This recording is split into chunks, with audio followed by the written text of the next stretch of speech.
Hello. Today we're going to be speaking about the foundations of community development. So you'll at the end demonstrate an understanding of these foundations, and these include two perspectives: the social justice and human rights perspective of community development, and also the ecological perspective. Each perspective has been influential in stimulating community-based solutions to problems and in promoting community development practice. These topics, I have to say, are, they're kind of deep and theoretical. So bear with me as we go through these terms and perspectives. You may find that you don't fully comprehend all of the terms or concepts, but just try to at least kind of get the idea of what the foundations are. So the social justice and human rights perspective is really rooted in four concepts: social justice, rights, empowerment, and needs. And I'll go through each of these. So social justice is an ideal condition in which all members of a society have the same basic rights, security, opportunities, obligations, and social benefits. There's really three principles of justice: equity to basic liberties, equality of opportunity for advancement, and also positive discrimination, you could say, for underprivileged in order to ensure equity. So meaning that from your pie, there's going to be more of the pie is going to people who are underprivileged.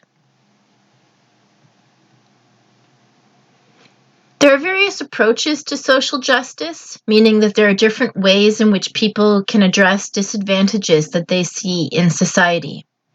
These include individual, institutional reformist, structural, and post-structural. And I'm going to go through each of these and give some examples. So when we look at the individual perspective, for these types of problems or disadvantages, we're blaming the victim, the person. So the perception of the problem is really the individual perspective on social issues, see the social problem within the individual themselves, and therefore seek individually based solutions. For example, poverty, suicide, depression, and unemployment are seen as the result of some deficit, whether it's psychological, biological, or moral, in that individual that is affected. So then the solution for these social problems are therefore based on individual treatment and therapy, counseling, punishment, medical treatment, behavior modification. But the problem with this type of approach is that it doesn't take into account external factors that an individual has no control over, such as income distribution, racism, or inequities. And so it really blames the victim.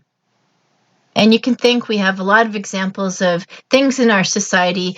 For example, obesity is often viewed as an individual problem, but yet it is really a structural or societal issue.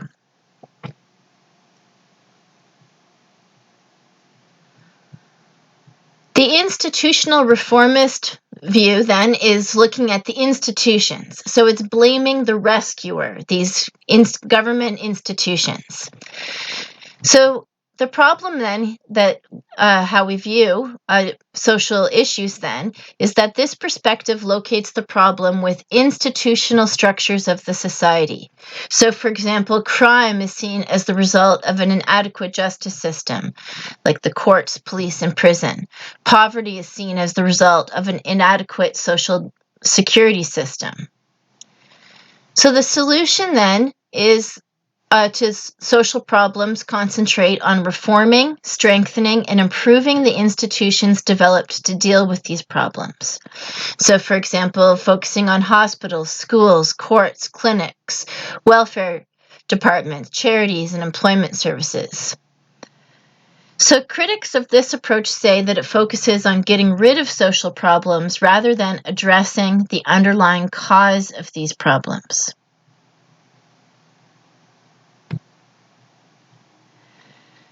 The structural approach to looking at social issues or disadvantages is to look at more at the system. So they see the problem is due to oppressive or inequitable social structures, including the institutions that are the institutional reformists are looking at. So it concentrates on issues such as patriarchy, capitalism, institutional racism, and income distribution. The solution, according to this view, is really major restructuring of society. So it's a fairly radical approach to dealing with social problems. Think hippie movement of the 60s, and in our current times, the Black Lives Matter movement is an example of this type of strong revolution of really criticizing and standing up to structures of society. And finally is the post-structural view on issues. This is from the work of Foucault, who is someone you often have to read when you're doing your PhD. Anyway, it's quite interesting. And a lot of work that looks at challenging and critical views uses the work of Foucault. In this, you're blaming discourse. So the perception of the problem then is looking at the discourse associated with that particular problem. What is discourse? It is written or spoken communication or debate. Okay, so things that are often in writing. And it sees then the cause of a problem coming from the use of language, the delivery of meaning, the formation and gathering of knowledge, and the ways in which those things are used to control and dominate through conformity and acceptable behavior. So solutions involve the analysis of this discourse, looking at power and oppression, and then restructuring the discourse and seeking understandings of this shared knowledge and meaning. It encourages lots of ways of seeing a problem and forming solutions, not really a right answer. And an example of this is, I'm not sure if it's community development, but it's certainly related to recreation, and it is social justice. And that is a physical education curriculum. We used to have a professor in the School of Human Kinetics, Dr. Leanne Petherick. And her dissertation, she did hers in Ontario. And she was really looking at the social issue of why girls often drop out of sport or less physical activity. And she really then challenged curriculum. How did physical education curriculum get developed? And she started critiquing then the Ontario physical education curriculum and really looking at who developed it, where it came from, who wrote it. And for example, it was all written by men. There was no females who had ever written the physical education curriculum. So it was very male focused. It therefore lacked a lot of concepts of physical literacy and well-being, things that are especially important for girls, because we know that for girls, the reason that they drop out of sport is more due to lack of physical literacy skills and self-esteem. And it's more because they weren't given the same opportunity to practice these skills in childhood. So Leanne then was part of a committee then that eventually worked to revise Ontario's physical education curriculum. And this is then looking at the discourse of knowledge and challenging it in order to create a solution.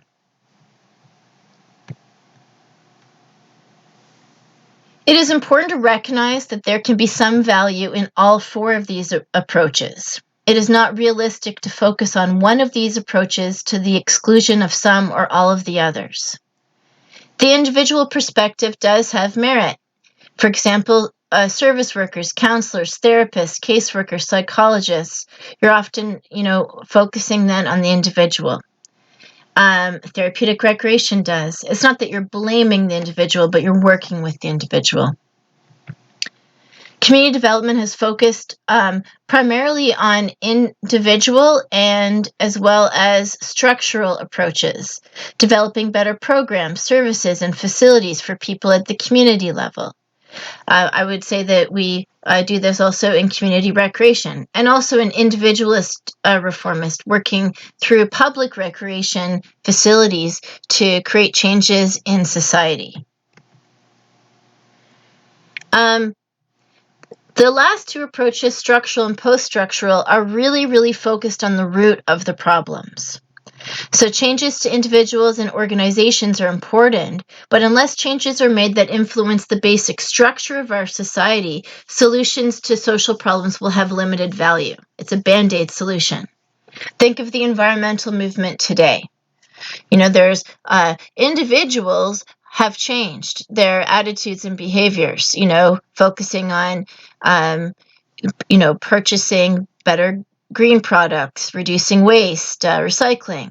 But the government systems and, big business have not changed as much.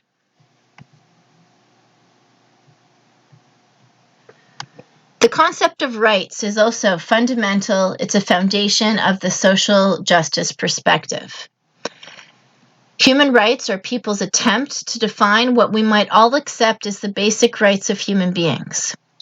That means that the ideal of human rights transcends culture, language, and other differences between people. It is a moral concept.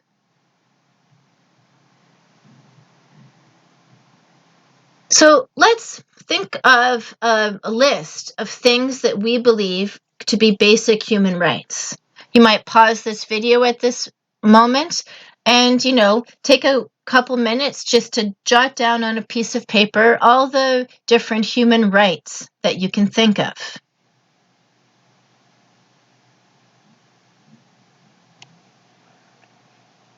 These are just some of the list of human rights.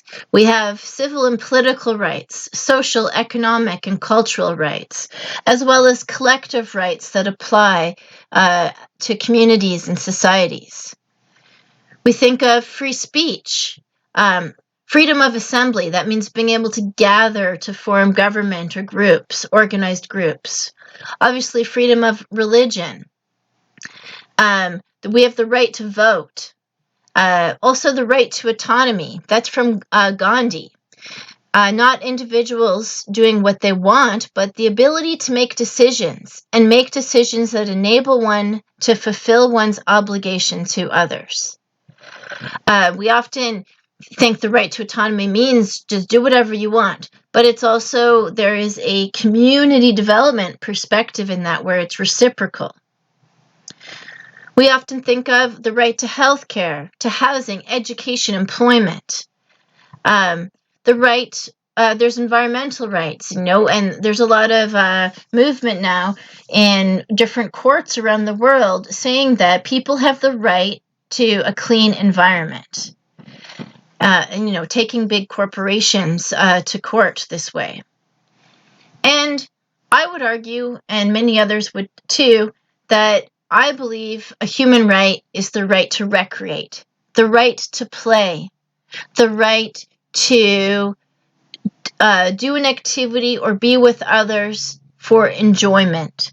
And that I think that is not a right that happens always for individuals. Not everyone is able to have recreation and leisure, even in Canada, or not healthy and personally awesome leisure.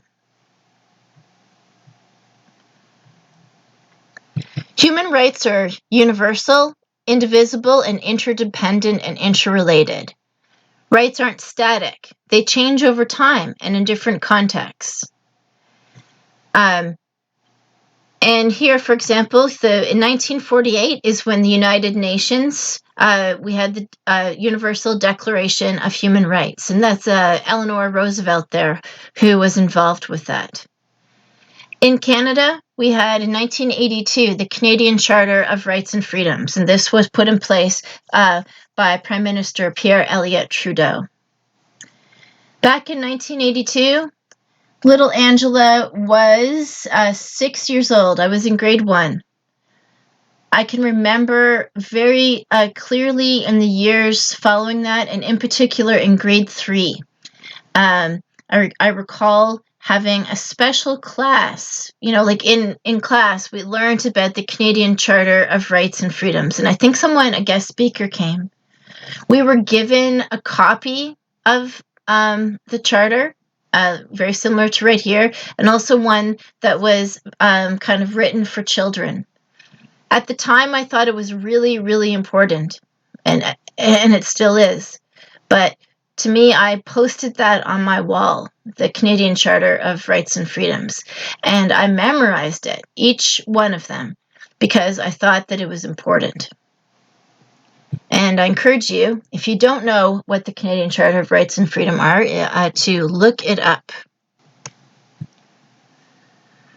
What's somewhat ironic about human rights, and just to link it back to the concept of looking at different types of disadvantages, the discourse or the communication around human rights is really done by the privileged.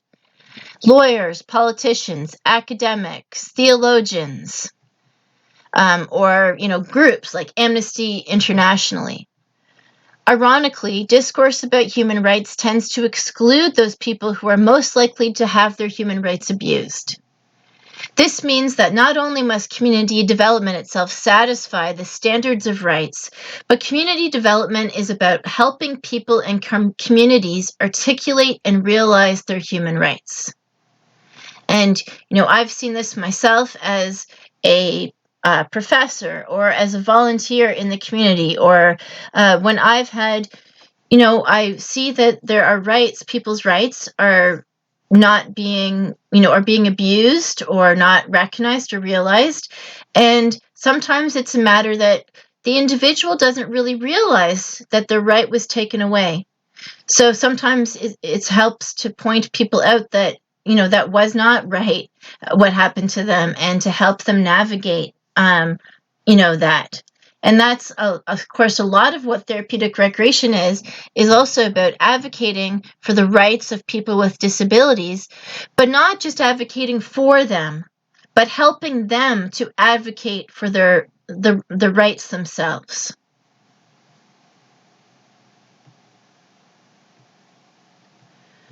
So human rights are a vital component to community development. And so the fundamental principles then is that community development should seek to affirm human rights. And community development should enable people to realize and exercise their human rights and be protected from human rights abuse.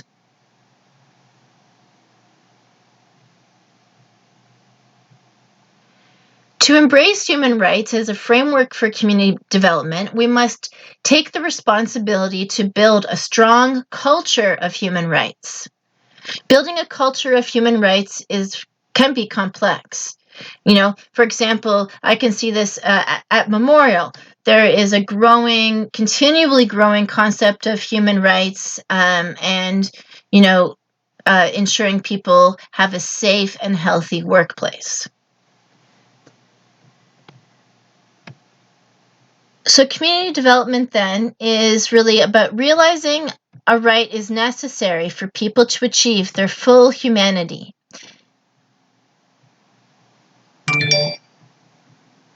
The right should apply to all people, or at least to groups who are disadvantaged and marginalized. There needs to be widespread support for the right across cultures. So there needs to be some consensus about the rights, regardless of culture, ethnic background, religion, etc.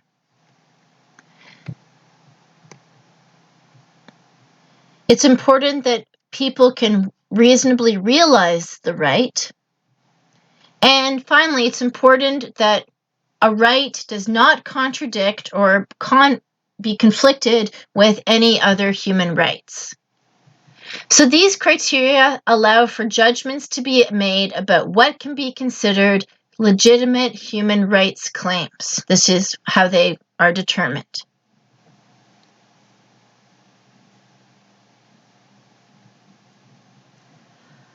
All right, we're going to end the class here today, and we'll continue next class speaking about empowerment, and later then we'll be speaking of the community development, the foundation from the ecological perspective.